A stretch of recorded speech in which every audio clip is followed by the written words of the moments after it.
घरगुती सिलेंडरचा व्यावसायिक वापर, पथकाने जप्त केले 5 सिलेंडर.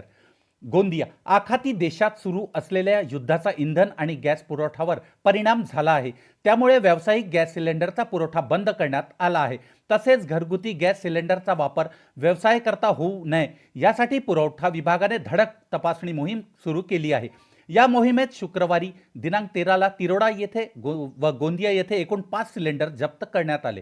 घरगुती गॅस सिलेंडरची टंचाई निर्माण होऊ नये यासाठी प्रशासनाकडून उपाययोजना केल्या जात आहे. यासाठी हॉटेल, रेस्टॉरंट व छोट्या टपऱ्यांची तपासणी मोहीम सुरू करण्यात आली आहे.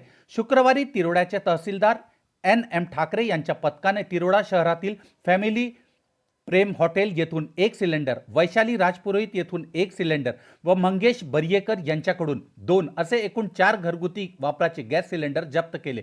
गोंदिया येथील हॉटेल शालिमार येथून 1 घरगुती गॅस सिलेंडर जप्त करण्यात आले.